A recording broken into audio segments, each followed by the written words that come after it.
excited. This one is, I'm always looking Yes, forward to I think, LinkedIn Live. yes, it's great. I think there we are, all good. We are live. I'm just going to turn that down and we can go. Here we are. All right. What an exciting day today. There is this tug of war in many of us. You want to be on the stage. You want to be seen, heard, recognized. But as soon as that picture of you on the stage comes up, the stomach reacts with possibly even fear. Oh no, maybe I'm better hiding in the shadows. Is that you? Well, hello, Sigrid de Kaste here, high impact, high profit book writing, publishing, and marketing specialist. And I have with me Carolina Bakker again. Carolina, a rat race recovery coach. Carolina, hello, nice to have you here. Good morning. For me, good morning. Good evening for you. It is. And this is the fantastic thing again, that we are across the world and we can share insights, we can share experiences and expertise. It's really great. And I think today's topic really resonated with a lot of people. We had loads of comments on the announcement of it, and we'll have to see who is going to be actually here live and who's going to be watching the replay later on, which is fantastic. So let me get started by asking you some questions, Carolina. Your personal story, do you like to be in the limelight, in the spotlight, out there in this on the stage, or do you prefer to be in the shadows behind the curtains? And I understand it may have changed, but will you share a bit of that with us? I can do that. So my personal story is that changed a lot. I love sharing knowledge and giving away, paying it forward. And I do, but I have a strong message, and I know a lot. I have a lot of knowledge on neurological, how we can use the brain to make us grow and to make us successful. I love to share that knowledge. Um, but there was a time when I was really, really fearful of saying the wrong thing, or people disagreeing with me, or me not able to articulate myself well enough to get my message across. And I would think that I would be, trying to get my point across and be like a rambling little mess in the corner, because I wouldn't be able to make people understand what I was trying to say. Mm. That fear kept me from sharing uh, in the beginning of my career. So in my 20s, definitely, until I started working on that. I mean, visibility and that fear, um, it's a skill to move away from that and to move over that and to get yourself into a place where you are comfortable with that. Mm. So you've just mentioned the word skill. It's a skill, and I'm always really interested because sometimes there are voices out there that say, "Oh, look, I am like I am. This is the way I am. There's not much I can do." So for myself, for example, in my lifetime as a younger person, as a child, for sure, I was very shy. I would like to think that I could teach people or be a teacher, but that was definitely not something I pursued or wanted to pursue because I was really shy speaking with people throughout life. I have worked on that in the way that changing countries from the northern hemisphere to the southern hemisphere in a new language, I really either had to go out there and do it or stay at home and never be seen by anybody and never meet any. Mm-hmm. So for me, it was a matter of just doing it, whether I liked it or not, being shy and learning by experience, making lots of mistakes. Now, not everybody feels like doing that, Carolina. Why? Why can some people step out and some don't? Well, the first thing that I can share about your story is that very often we make some characteristics part of our identity. And we can realize that we have in everything that we do, we are part of it is part of our identity. You know, that feeling of, but this is just me, this is who I am. In your case, that would have been, I was a shy person, or I am a shy person. That makes it part of your identity. But the reality is, you're not always shy. And you are shy with certain people. And for example, you would maybe not be shy with your partner, um, because you have a certain relationship, a different relationship than you would have with a total stranger. So you are shy, but you're only shy in certain scenarios. What happens is that we tend, the brain in general tends to generalize. So, and it tends to protect us, right? The brain is all about keeping us alive and keeping us protected. And so what happens is we take the shy experience with strangers and we make that part of, I am a shy person. No, you're not. You're having shy moments with strangers. And that makes so much sense because those shy moments with strangers, like the invisibility that a lot of people are having on social media or in general, right? People tend to be a little bit more invisible because they want to protect themselves. Mm. So it's really turning that around to seeing that this is not who I am, this is what I'm experiencing, and it can be altered, it can be changed. So we have put out there and got some comments on fearing visibility really affects you in life and in business. You need to step out and step up. What have you experienced with clients, let's say, for example, when they are in business and they do have to be more visible, but it is this fear of being out there in the spotlight? How does that work for people you have experienced in your work? So I find there's two main types. There's many types of visibility fears, right? But there's two main types, and uh, they are fundamentally different and yet very the same. There's the fear of being rejected. So it's the fear of visibility, and the thoughts that come up in that fear of being rejected is, what if people disagree with me? What if I get what if I get comments that hurt me emotionally? Mm. What if so it, what this it's a lot of what ifs in the brain. People might not like what I say. People might think I'm an idiot.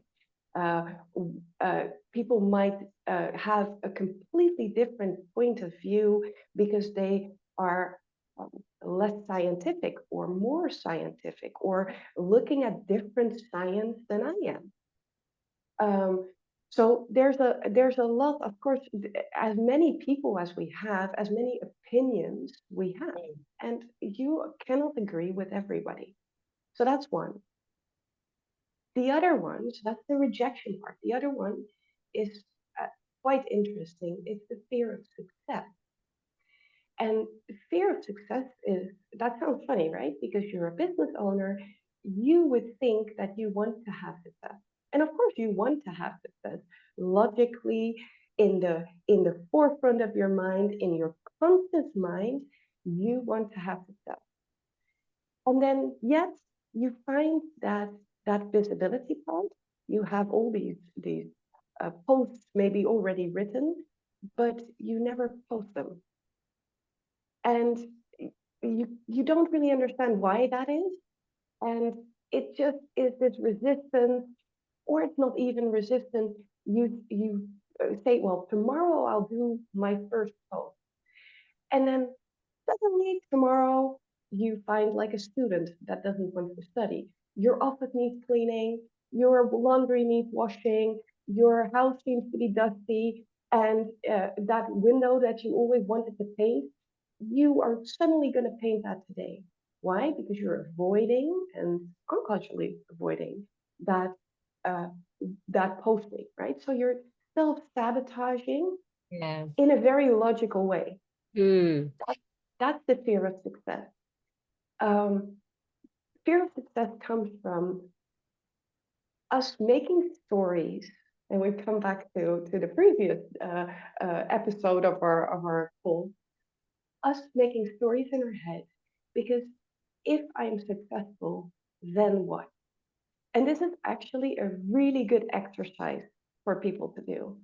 Just sit down and write down, if I'm successful, then what is the worst that can happen? And if you've written down the worst, now what is other things that can go wrong when I'm successful? And you will find that in what you're writing down, in the words that you're writing down, that there's very often something like, well, then I have then my friends will think I'm weird, or I will lose people along the way that I don't want to lose. Um, there can be language in there saying, um, I uh, I don't have enough time. If I get another 10 clients, I would be overwhelmed. I wouldn't have time for my family. I would be stressed. I would be in a constant state of running from one thing to the other, the rat race, right? Mm. So that fear of success is very real and can really sabotage. And I think it's really interesting when you start sharing these details. Sometimes people probably think, oh, yes, that is what it is. But most of the time, in the moment, when we have those fears, when we have to make this decision, will I step out there into the light and have the light shine on me? Will I step onto the stage, or will I stay here behind the curtain? We don't think that clearly. We don't remind ourselves, or we don't stop very much about thinking deeper on what is actually happening. So I would venture to say what you just shared, doing that exercise is something really valuable to do on a regular basis, even if it's a bit of a pretend, if it's in case of, so that we can perhaps more be connected in the moment to what is happening. That, if I'm successful, what is the worst? And then when you have that written down once, I think things stay in your mind better, and we can remember and think back to that. That would make it easier. I want to share a quick snippet that's happened to myself when I first started doing workshops, live workshops at the time, and I had a room full of people. I was happy to stand in front of the room to teach my workshop. I was really excited. I loved it. I got great feedback. But the strange thing happened that when it was all finished over and I got back home, I was shaking. I was really shaking. I felt worried and overwhelmed, and I have no idea why. That was my first experience that I remember. What happened? I can tap into that actually. It's funny because I've written that down. So fear and excitement tap into exactly the same part of the brain. So if people that do things like skydiving, or things like that are absolutely crazy for the body, right? I love skydiving. Don't get me wrong. It takes you out of a certain state, but it's a mixture of fear and excitement. You go all the way up and you think, oh, I'm gonna, oh, I'm there's this fear in the body, even that you know that you're probably safe, the body starts building up that fear of what if I'm going to die? And then the moment you step out of that airplane, it turns into excitement. And it, for most of us, it's still fear, but it's also excitement. And that's because we give a different meaning to it. So it's not the actual sitting in the plane and jumping out of the plane and landing on your feet again on the ground. It's that, what do we give in terms of meaning to that experience? Being on stage, talking on stage, it's also a combination of fear and excitement. And again, it taps into that same part of the brain. Um, the meaning that we give to it is how the experience is going to evolve for us. So if you are waiting to get on stage and you feel that emotion and that excitement or fear bubbling up, there's two ways that you can direct your thoughts. You can direct your thoughts with, oh, I can feel this fear coming up. Now, what if I cannot? And then you start doing all these what if statements. What if it doesn't work out? What if I start stuttering? What if I don't know what to say? What if I lose my track um, in in my presentation? What if they don't like it? And then we get on stage and we look at the first line of people sitting there because they're close enough to us for us to see them. And you see somebody raising their eyebrow. And immediately that fear, because you have already sort of started to give meaning to that fear, that of things that might go wrong. Immediately you see that eyebrow and you think, oh, see? And you collect evidence that your fear is coming to reality. Now, the other way could be that you stand there waiting to go on stage, and that same feeling comes up, but instead of qualifying it as fear, you say, oh, I'm so excited. This is going to be so much fun. I can use all this bubbling sensation in my body to come on stage feeling strong and empowered. And I can use all this energy to come across even livelier and to engage the audience. You will come on stage with having given that meaning to your body and to this feeling. You will come on stage and you will see that you are received with people clapping at you and with people smiling at you. Why? Because your brain is starting to pick out those things that you in advance told yourself you were going to see. It's going to start collecting different types of energy and different type of evidence. And so you will be, will have a different, you've given a different meaning to exactly the same physical process happening in your body, and you will be there on stage in a completely different capacity. Does that make sense? It makes sense, and it reminds me of what is said quite often, which is to what you think is what you are. And I think we say that and we write it and we repeat it, and yet it often does not really sink in when we are in the moment. It feels in the moment, like you just said, overwhelm or fear comes in, and we cannot think that, put that aside and think this is exciting. I'm stepping out. It'll be wonderful. I'm going to share what I know and people will like it. That's a completely different way of feeling and having that feeling and taking that out there onto the stage, into the moment. It's raising the energy, almost the frequency, whatever you want to call it. That part of it is what I'm hearing you're saying. And it's so easy when we say it, and yet it is so easily forgotten when we're in the moment. So when people Absolutely. in a work situation or in a business situation, and they're already expecting something to go the wrong way or to get negative feedback, that is what the mind is looking for, is what you said, yes? So Yes. preparing ourselves to look the other way or look at it from the other way is the way to go. Now, Carolina, you shared that, for example, if I'm successful, for the situation of successful, you identified the two areas. There could be the fear of failure and the fear of success equally. Yes. If I'm looking for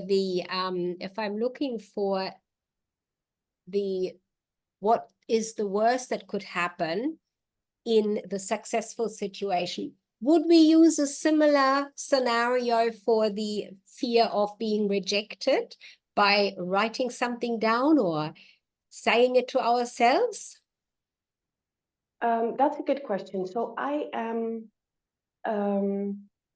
so in the fear of being rejected, it's a slightly deeper um, questioning that you need to go through, Mm-hmm. because rejection comes in so many ways. And for all of us, each and every one of us, our first rejection comes from our greatest love, which is our parents. And that is a deep, it for each and every child, because for each and every child, there is a moment that they reach out to their parents, and their parent at that moment is, I don't know, doing the laundry, is busy, feeding the cat, uh, doing something. And so you reach out, and that outreach is not responded to with what you as a child at that moment need. That is, so it's the greatest love we have in our lives is at that moment is is in fact rejecting us. So throughout our life, the way we get rejected and the amounts of times from that moment, basically the evidence cycle starts. Oh, I am not good enough in some way. Mm. My mother or my father or my caregiver is not paying attention. There must be something wrong with me. So, and that stays with us for forever. So that fear of rejection has been there already since very little. And why? Because our survival is dependent on how we deal with social, how we ask for attention, how we ask for our food. And so when we're rejected, it touches us in the core of our survival mechanism. And because that that determines if we are or if we are not um, getting what we need: sleep, food, a warmth, a hug, and physical attention. You've put a lot of weight on parents there with what you've just said, and I'm thinking of all the moments myself as a parent in the past. Wow, I probably have done all of that. So, And everybody has. and Everybody has. I mean, there is not a parent in the world that can prevent this, and it's also part of growing up, right? It's becoming stronger. It's becoming independent. And as a child, these moments also define us, but yeah. they stay with us. And the meaning that we gave to it at that particular moment um, was, and we won't ever be able to remember what that was, but that's still with us in our fear of rejection and in our fear of visibility. Um, there's it's just the way of life, and it's nature's way of making us stronger, but it is something that stays with us. It's reality. That's reality. So it is really up to us. That is the journey we take through life to discover ourselves, to get to the root of what we are thinking and why we are thinking it, and then turning it into the direction we wish to go and the way we wish to think, we have that power, that ability to do that is really what you're saying.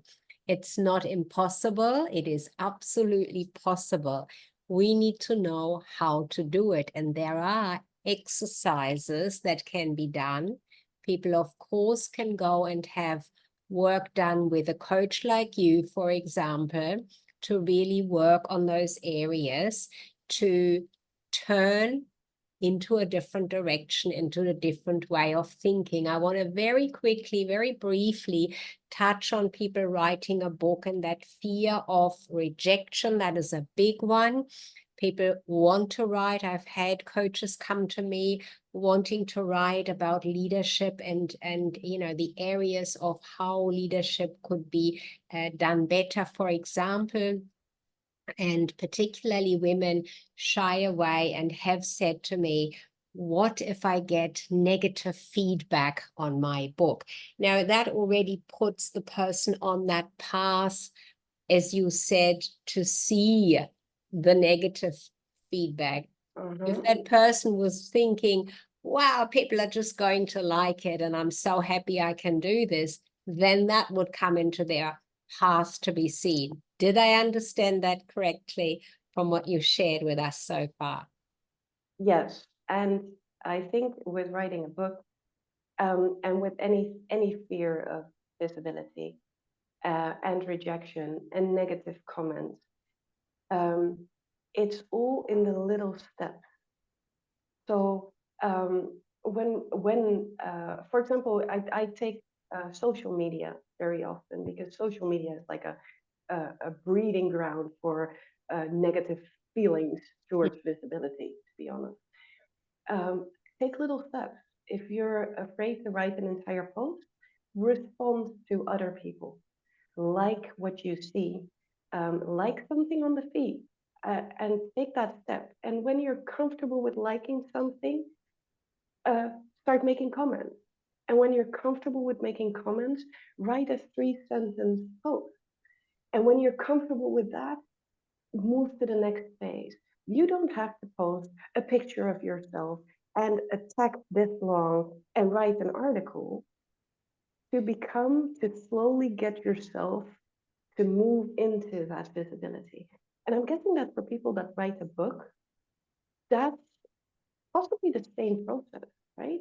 Maybe write something for yourself first, and then write a chapter, not a book. Write the how do you call that? That part in the front where you say, "I'm writing this book for." Write that because that comes from the heart, and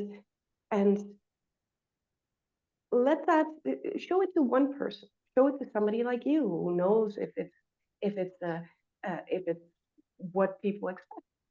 Um, Show it to one friend that you trust, or show it to a total stranger whose opinion won't hit you as hard. Mm. All these little steps gather evidence that what we are doing is actually okay and that what we are doing is actually appreciated.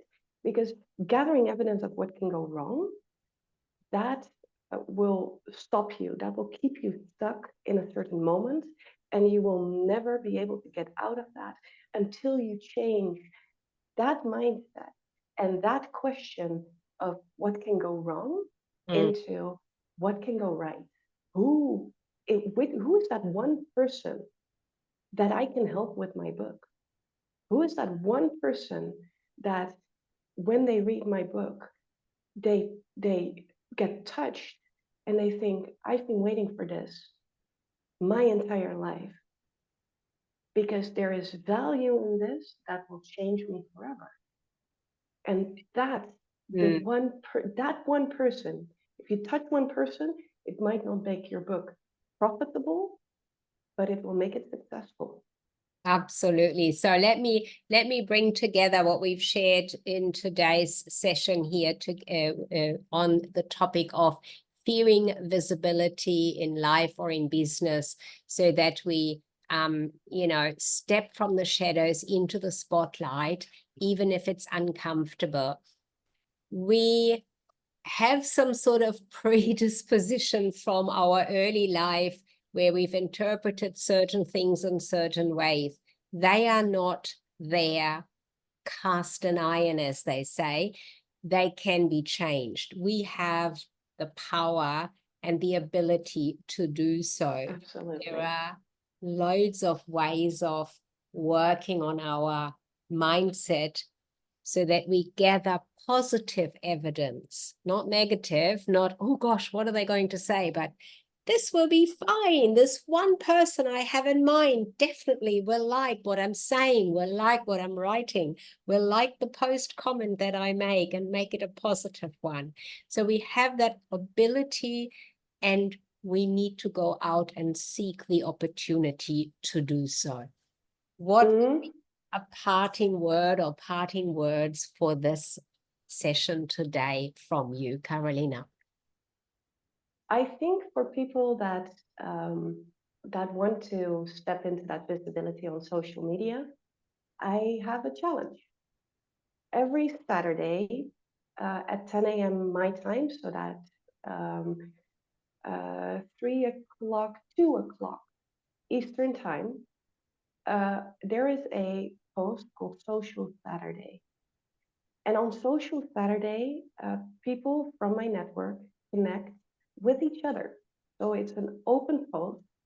People reply to that post saying, hey, I'd love to connect with anybody, a certain type of people.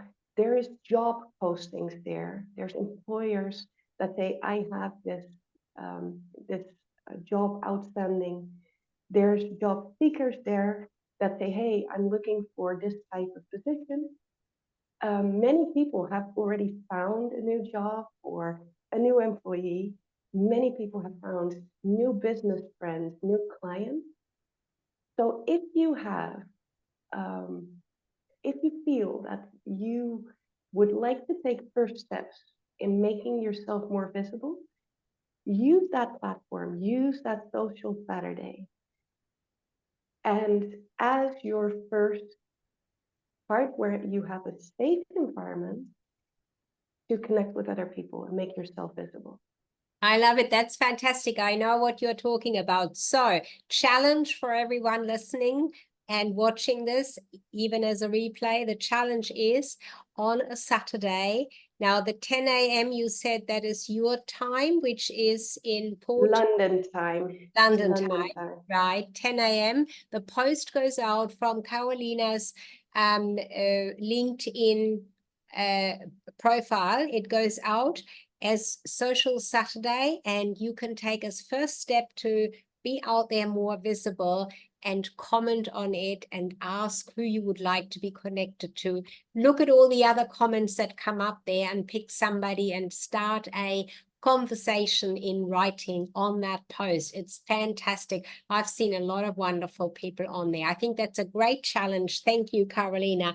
And for those people who have heard me talk about writing a book and they want to have some information, just book an appointment and let's have a chat. There is nothing that you need to do or know, but just ask me some questions. So this is fantastic. I thank you so much for all of the insights today, Carolina, that you've shared. And thank you. With us on the visibility of stepping from the shadows into the spotlight. It's been exciting and enlightening as each time. Thank you, and we'll see you again. Thank you. Thank you.